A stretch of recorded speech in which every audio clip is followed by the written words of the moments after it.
નમસ્તે, હું વૈદ્ય હર્ષ ઉપાધ્યાય મનોરમા આયુર્વેદ અને પંચકર્મ ક્લિનિક સુરતથી આપની વચ્ચે આજે ઉપસ્થિત છું.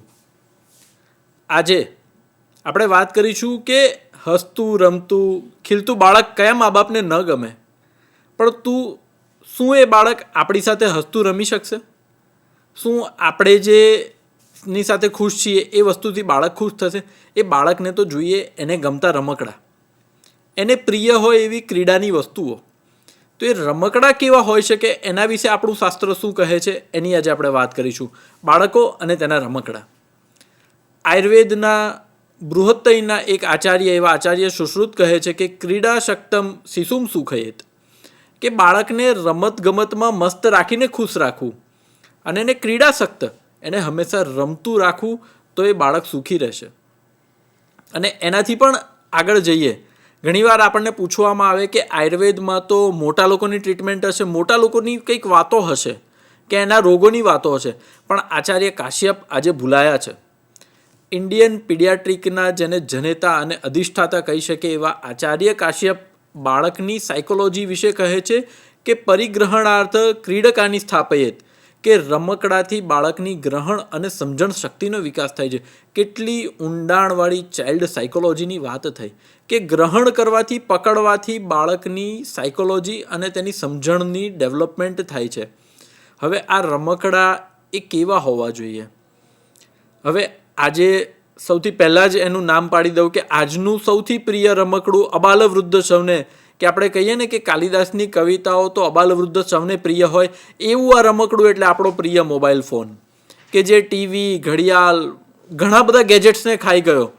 તો એ મોબાઈલ ફોન આપણું પ્રિય રમકડું બની તો ગયું છે, પણ મોબાઈલના જે દુષ્પ્રભાવો છે ને તેની વિશે પણ આપણે ઘણી વાતો છે. પણ આજે આપણા રમકડા કેવા હોવા જોઈએ ને એની વાતો કરીએ. તો આપણી પરંપરા મુજબ એક સામાન્ય સમજણથી રમકડા કેવા હોવા જોઈએ? રંગબેરંગી હોવા જોઈએ, પણ તે રંગ કેવા? હળવા અને બાળકની આંખોને પ્રિય, એકદમ લાલ ભડકીલા, ખૂબ ચમકદાર, કે બાળકની આંખોને નુકસાન કરે, બાળકને ન ગમે, ખૂબ ઘાટા રંગો એવા રમકડા ન હોવા જોઈએ. તે રંગબેરંગી હોવા જોઈએ, પણ કુદરતના સાથે જોડાયેલા જે રંગો હોય ને, બાળક આકાશનો રંગ જોવે છે, બાળક કોઈ ફૂલનો રંગ જોવે છે, એવા કોમળ રંગોથી બનેલા રમકડા હોવા જોઈએ. વિવિધ આકારના. હવે એક જ આકારના રમકડા તમને આપી દેવામાં આવે કે બધા જ ગોળ રમકડા હોય, તો શું એ બાળકને ગમશે? અરે તમે વિચાર કરો, તમારું જે પ્રિય રમકડું છે મોબાઈલ, એમાં જો એક જ રીલ આવ્યા કરશે સોશિયલ મીડિયામાં, તો શું તમને તે જોવી ગમશે? તો વિવિધ આકારના, કંઈ ગોળ હશે, કોઈ નળાકાર હશે, કોઈ શંકુ આકારનું હશે, કોઈ ત્રિકોણ હશે, કોઈ ચોરસ હશે, અલગ અલગ આકારના રમકડા હોવા જોઈએ. સૌથી મહત્વનું, બાળકને હાનિ ન પહોંચાડે એવા દ્રવ્યોના બનેલા. આજકાલ તમે જુઓ તો સમાજમાં આ બાબતે ઘણી જાગૃતતા આવી છે. પહેલાંના જમાનામાં તો આ જાગૃતતા કુદરતી હતી કે લીમડાના લાકડાના બનેલા કે અન્ય કોઈ હાનિ ન પહોંચાડે તેવા વુડનના બનેલા રમકડાઓ વપરાતા, અને તેના પર કેમિકલયુક્ત રંગો ન હોવા જોઈએ. તમે વિદેશમાં જુઓ તો તેમાં ચોખ્ખા અક્ષરે વિદેશી રમકડાઓમાં લખેલું હશે કે આના રંગો બાળકને હાનિ ન પહોંચાડતા હોવા જોઈએ. આ બાબતની અવેરનેસ પણ મા બાપમાં હોવી જોઈએ કે એમાં જે કેમિકલયુક્ત રંગો હશે, બાળકની એક સામાન્ય ટેવ હોય, બાળક 1-2 વર્ષનું થાય કે રમકડું મોઢામાં નાખવું, તેનું ડેન્ટિશન થતું હોય. જે પહેલાંના જમાનામાં, અત્યારે વચ્ચેના સમયમાં ટીથર વપરાતા હતા, જેને આપણે સામાન્ય ભાષામાં લાકડાના વસ્તુઓ આપી દેતા કે બાળક મોઢામાં નાખે તો તેને કંઈ નુકસાન ન થાય. જો કેમિકલયુક્ત રંગ હશે તો બાળકને એલર્જી અને તેને લગતા રોગો થવાની શક્યતાઓ ખૂબ વધી જાય છે. કારણ કે ફૂડ કલરની એલર્જી કે કેમિકલની એલર્જી એ ખૂબ સામાન્ય બાબત છે. તેના આધારે બાળકને વારંવાર શરદી, ઉધરસને ખાંસી થવાની અને ચામડીની તકલીફો થવાની સંભાવનાઓ રહેલી છે. ત્યારબાદ બાળકને સૌથી વધારે કોઈ પ્રિય વસ્તુ હોય ને, એક બાળક 4-6 મહિનાનું સૂતું હોય ને, તો સૌથી વધારે તેને ગમતું હોય તો એ અવાજ છે. અને તે અવાજ કેવો હોવો જોઈએ? મધુર હોવો જોઈએ. બાળકને ઘંટડી, ઘૂઘરો, નાની વાંસળી, બેન્જો, આવી નાની નાની જે મધુર અવાજવાળી વસ્તુઓ તેને ગમે. આપણે તેને કર્કશ અવાજવાળી વસ્તુઓ કે એવા ઇલેક્ટ્રિક મોટા મોટા રમકડાઓ લઈને આવીએ કે જેમાં ભૂતનો અવાજ આવતો હોય, કંઈ જોરથી અવાજ આવતો હોય, તો બાળક તેનાથી ગભરાઈ જશે, એના મનને ગમશે નહીં. કદાચ એનું ધ્યાન એ તરફ જતું રહેશે, પણ એના મનને ગમશે નહીં, અને એના મન માટે કે એના વિકાસ માટે એ વસ્તુ બિલકુલ કામની નથી. આ ઉપરાંત રમકડા કેવા હોવા જોઈએ? વજનમાં હળવા. હવે બાળકને ભારે વજનમાં તમે કોઈ ધાતુનું બનેલું રમકડું આપી દો અને તેના હાથમાંથી છૂટી જાય કે એને વાગે તો એ બાળકને જ હાનિ પહોંચે. તીક્ષ્ણ ધાર ન હોવી જોઈએ. આપણે પહેલાં જ વાત કરી કે બાળક મોઢામાં ખૂબ રમકડા નાખે તો મોઢાની ત્વચા મ્યુકોઝા તો ખૂબ નાજુક હોય, તો એને મોઢામાં વાગે નહીં તેવું હોવું જોઈએ. તેથી કુદરતી વૃક્ષોના બનેલા રમકડા બાળકને આપી શકાય. પહેલાંના જમાનામાં તો લાખના બનેલા રમકડાઓ પણ ચલણમાં હતા. હવે એમાંથી એના આકાર કેવા હોવા જોઈએ? તો સામાન્ય જે બાળક સમાજમાં કુદરતમાં જુએ છે, આજકાલ ગાય પણ શહેરી જીવનમાં અલભ્ય થઈ ગઈ છે, તો ગાયના આકારનું રમકડું ન લાવી શકીએ? તો એનાથી એને ગાયના ગુણ દૂધના, ગાયના ઘીના ગુણધર્મ તમે ધીમે ધીમે શીખવાડી શકો. એના મનમાં ગાયની એક કલ્પના હશે તો એ બાબત શીખી શકશે. ઘોડો છે, વિવિધ ફળો છે, ફળો સિઝન વાઇઝ આવવાના છે, પણ એ પહેલાં બાળક ખાતું ના હોય તો એ ફળોના આકારને, ફળોને તો સમજી શકે. શાકભાજી અથવા ફૂલો. નાના બાળકોને ચલનશીલ એટલે ઘોડાગાડી. પહેલાંના જમાનામાં ચાલવા માટે લાકડાના યંત્રો બનાવવા આવતા. જ્યારે બાળક ચાલતા શીખતું હોય ત્યારે લાકડાનું તેના માટે યંત્ર બનાવવામાં આવતું. તેનું પણ આચાર્ય કાશ્યપે ડિટેલ વર્ણન કરેલું છે. તો એ બાળકને ચાલવામાં, તેના ફંક્શનિંગમાં હેલ્પ કરશે. બાળક સાવ નાનું હોય અને માની સાથે રસોડામાં બેઠું હોય તો માં એને લોટમાંથી પણ કંઈક બનાવીને આપી શકે, તો મોઢામાં નાખે તો પણ કોઈ ચિંતા નહીં. તો આવી નાની બાબતો, અને એ બનાવવા એને આપીવાનું અને સાથે એને બનાવતા શીખવાડી પણ શકાય. તો આવું કંઈ રમકડું હશે ને તો એ બાળકને ગમશે.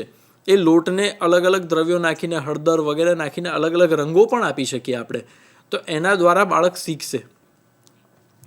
આજે એક લક્ઝરી ટેવ પડી ગઈ છે કે ફલાણી બ્રાન્ડના રમકડા આપણે લાવીને બાળકને આપ્યા તો એ સારું. તો શું એ રમકડા લાવીને આપવાથી એક મા બાપ તરીકેની ફરજ પતી જાય છે? આજે પુરુષ બાળકોમાં સૌથી વધારે કોઈ રમકડું જો ચાલતું હોય તો એ બંદૂક છે. નાની મોટી દરેક સાઇઝની બંદૂક એ દીકરાઓ પાસે હશે, પણ શું એ બંદૂકને ચલાવવાની વિવેક, એ બંદૂક ક્યાં કામ આવશે? શસ્ત્રવિદ્યાને બાળકને સૂર નથી બનાવવું એવી વાત નથી કરતો. એને જરૂર આપણે દરેક વિદ્યામાં પારંગત કરવું છે, પણ શું તેના હાથમાં બંદૂક આપી દેવાથી એ રમી લેશે કલાક? તો આપણે પણ અન્ય દેશોની જેમ ગન કલ્ચર ઊભું કરવાનું છે? તે સવાલ આપણે આપણા એક મા બાપ તરીકે આપણને પૂછવો જોઈએ. તો એ બંદૂક નામનું રમકડું આપણે બાળકોને દરેક ઘરમાં જોજો અલગ અલગ આકારની દરેક બંદૂકો મળશે. તો શું તેવા રમકડાથી બાળકને આપણે રમાડવાનું છે? અને બાળકીઓમાં સૌથી કોઈ પ્રચલિત રમકડું હોય તો સોફ્ટ ટોય કે ટેડી બિયર. અમુક કોઈ પ્રચલિત કાર્ટૂનના ટેડી બિયર કે સોફ્ટ ટોય. હવે એ સોફ્ટ ટોયમાં હાલના સમયમાં મહદ અંશે સિન્થેટિક રેસાઓ વપરાય છે. ટેક્સટાઇલનો જે વેસ્ટ હોય ને તે મોટા ભાગે આ સોફ્ટ ટોય બનાવવામાં વપરાય છે. અને બીજા નંબરે આ સોફ્ટ ટોયસમાં બાળક એને પલાળે, બાળક એને ધૂળમાં રગદોળે, બાળક એને ભેટીને સૂવે તો એમાં ખૂબ બધા જીવાણુ, એલર્જન, પોલન્સ હોવાની સંભાવના વધી જાય છે. અને એ બાળક એને નજીક રાખીને સૂશે તો એને એલર્જીક અને શરદી ખાંસી થવાની સંભાવનાઓ ખૂબ વધી જાય છે. અને એનાથી પણ આગળ ચાઇલ્ડ સાયકોલોજીની વાત કરું ને તો બાળકને આલિંગન ગમે છે, બાળકને સ્નેહ ગમે છે. તો ઘણી દીકરીઓ જોઈએ તો એના ટેડી બિયરને ભેટીને સૂતી હોય. શું એની માને ભેટીને સૂઈ શકે એવો ભાવ મા બાપ ના આપી શકે કે એને ટેડી બિયરને ભેટીને સૂવું પડે? શું એ ટેડી બિયર એનામાં ભાવનાનું નિર્માણ કરશે? અને આવું જો વારંવાર થશે ને તો એ બાળક ભાવનાનું આશા નિર્જીવ વસ્તુઓ પાસેથી રાખશે. દીકરાઓની વાત કરીએ તો પપ્પા મને ફલાણી ગાડી ગમે છે તો મને એ ગાડીનું તમે મિનિએચર મોડલ લાવી આપો, તો એની એક ભૂખ વધતી જશે કે આટલી મોંઘી જે ગાડી આવે છે એ ગાડી મારે જોઈએ છે. અરે ગાડીનો હેતુ એને રમવાનો છે, એની પાછળ દોડવાનો છે, એની સાથે દોડવાનો છે. પણ તમે એને બ્રાન્ડ કોન્શિયસ અત્યારથી બનાવી દીધો કે આ કંપનીની ગાડીનું નાનું મોડલ મને જોઈએ છે, આવું ઇલેક્ટ્રિક મોડલ મને જોઈએ છે. અરે લાકડાની ગાડીથી પણ આનંદ તો એટલો જ ઉત્પન્ન થઈ શકે, પણ એને એની સમજણ ઉત્પન્ન કરવી પડે અને બીજા નંબરે એની સાથે રમવું પડે. દીકરા હોય કે દીકરી, આજકાલ છે ને રસોડા પ્રત્યે કે કુકિંગ પ્રત્યે એક અણગમો ઉત્પન્ન થઈ ગયો છે. પણ એ દીકરો કે દીકરી એ જે આગળ મોટું થશે, કોઈના ઘરની વહુ બનશે, કોઈની મા બનશે, તો શું એને એના પરિવારનું ભરણપોષણ નથી કરવાનું? કદાચ એવું થાય કે ઘરમાં સ્ત્રી બાળક અને પુરુષ બાળક બંને હોય તો બંનેને રસોડાના સામાનના રમકડા લાવીને તેની સાથે રમાડવા જોઈએ કે આ ચમચી છે, આ તવેથો છે, આ લોઢી છે, એનો ઉપયોગ કઈ રીતના છે. તો એનામાં નાનપણથી પોતાના કુકિંગ પ્રત્યે પોતાની જરૂરિયાતો કઈ રીતના પૂરી કરવી તેની સમજણ ડેવલપ થશે, એનો ઉપયોગ કઈ રીતના કરવો તેની સમજણ ડેવલપ થશે. આના આખા સુંદર મજાના સ્ટીલના બનેલા કે માટીના બનેલા સેટ આજકાલ માર્કેટમાં ઉપલબ્ધ છે. તો તે લાવીને બાળકોને રસોડાની વસ્તુઓ શીખવાડવી જોઈએ. અને વિજ્ઞાનની રીતે પણ જોઈએ તો બાળકોની બુદ્ધિ નિર્માણ કરવા માટે તેની ઉંમર આધારિત અલગ પ્રકારના રમકડાઓની વાતો આવે છે કે સાવ નાનું બાળક રમતા શીખતું હોય તો તેને વિવિધ પ્રકારના ટાવર બિલ્ડિંગ એક્ટિવિટી આપવામાં આવે કે પહેલાં મોટો બ્લોક છે, એની ઉપર નાનો છે, એની ઉપર નાનો છે. તો એ નાની મોટી વસ્તુઓ કઈ છે, એને ગોઠવણ કઈ રીતના કરવી, એના આધારિત બાળકનો વિકાસ થશે. બાળકમાં રચનાત્મકતા, ક્રિએટિવિટી ડેવલપ કરવા માટે અલગ બ્લોક્સ લાવી શકીએ કે ભાઈ બ્લોક્સમાંથી સરસ ઘર બનાવ્યું, બ્લોક્સમાંથી સરસ મંદિર બનાવ્યું.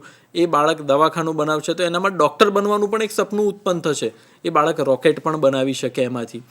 તો અલગ બ્લોક્સ લાવી શકીએ. સૌથી બીજી મહત્ત્વની બાબત છે પઝલ સોલ્વિંગ એક્ટિવિટી, કે બાળક અલગ જે પઝલ સોલ્વ કરે એના આધારિત એના જે એનાલિટિક માઇન્ડ, આજે દુનિયામાં સૌથી વધારે એઆઈના જમાના પણ જે એનાલિસિસ કરી શકે એ પ્રકારના બૌદ્ધિક ધનની જરૂર છે. અને એ એનાલિટિક માઇન્ડ ડેવલપ કરવા માટે એ બાળકને આપણે વિવિધ પઝલ લાવી આપવી પડશે. અને એ પઝલ એને કઈ રીતના રમવી, કઈ રીતના શીખવાડવી એ સમજાવવું પડશે. તમે વિવિધ પ્રકારના ડ્રોઈંગ કાં તો આર્ટમાં પણ બાળકને વાળી શકો કે બાળકને ચિત્રકામ માટે અલગ કલરની પેન, પેન્સિલ લાવી આપો. તેનાથી એનો હાથ વળશે, તેનાથી તેને આગળ જતાં તેના અક્ષર પણ સુધરશે. ડ્રોઈંગ કરવાથી તેના હાથમાં તેની આંગળીઓનો એક મરોડ અને આંગળીઓનું એક ફંક્શન ડેવલપ થશે. તો તેનાથી આગળ જતાં તેના અક્ષર પણ સુધરશે અને રંગોની એની સમજણ ડેવલપ થશે. અને સાથે તમે એને કહેશો તો એની એક કલ્પના શક્તિનું નિર્માણ થશે કે એ તમારી સામે બેઠો છે, તમે એને કહેશો કે ચાલ બેટા તારો દોર, તો તારાની કલ્પના શક્તિનું નિર્માણ થશે. જે તે ફૂલ બનાવવા માટે કહેશો તો એ કલ્પના શક્તિનું નિર્માણ થશે. બાળક માટે નાના મોટા સસ્તા દરના પણ મ્યુઝિકલ ઇન્સ્ટ્રુમેન્ટ, કે બાળકને તમે ઢોલક લાવી આપો, નાનું ડમરું લાવી આપો, તો મ્યુઝિક નામની જે કળા છે તેમાં બાળકનો ઇન્ટરેસ્ટ ડેવલપ થશે. એ બાળક એને વગાડતો થશે, એમાંથી કંઈ શીખશે, તોડશે, વગાડશે. તો એના આધારે બાળક એમાંથી કંઈક નવું જાણશે, શીખશે. આજે આપણે એમને રમકડા તો લાવી આપીએ છીએ, મોટા ટેડી બિયર, ગન કે હાઉસ બનાવવાની, પણ એમાંથી શું એ શીખી શું રહ્યો છે, એમાંથી એને જીવન ઉપયોગી શું છે. તો એ આધારિત એની ઉંમર આધારિત રમકડાઓ સિલેક્ટ કરવા જોઈએ. થોડો મોટો થાય તો એને સાપસીડી છે કે ચેસ છે, એવી બોર્ડ ગેમ્સ જેને કહેવાય છે, એ બોર્ડ ગેમ્સ પણ વિવિધ પ્રકારની આવે છે. આજકાલ બાળકો અમુક એવા પ્રકારની બોર્ડ ગેમ્સ રમે છે કે જેમાં વ્યાપારની, બિઝનેસની વાતો હોય કે ફલાણી વસ્તુ મેં આટલામાં ખરીદી, આટલામાં વેચી. તો શું એ બોર્ડ ગેમ 5-7 વર્ષના કુમળા બાળકના મગજમાં નફાખોટની આપણે નાખવાની છે વાતો, કે એના બાળકના મગજમાં એક ક્રિએટિવિટી, એક સારા વ્યક્તિને નિર્માણ કરવાની બાબતોને નાખવાની છે. તો આ રીતની ગેમ્સ, આ રીતની બોર્ડ ગેમ્સ કે ચેસ છે કે જેનાથી તેનું બૌદ્ધિક નિર્માણ થશે.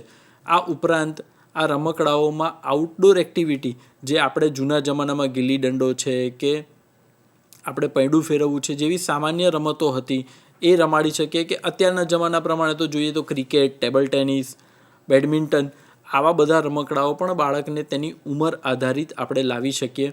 પણ બાળકના રમકડા એ બાળકના અપબ્રિંગિંગ, એના નિર્માણ માટે ખૂબ મહત્ત્વનો ભાગ ભજવે છે. અને તેની સાથે બાળક એની સાથે રમતું શીખશે અને જીવનમાં આગળ વધશે. તો આપણે નક્કી કરવાનું છે કે મા બાપ તરીકે બાળક તો કોઈ પણ રમકડું માગશે, એની જીદ કરશે, પણ તેને સમજણ કેળવવાની છે અને એના માટે શું યોગ્ય છે તેના માટે પૂરતું માર્ગદર્શન આપવાનું છે. ધન્યવાદ.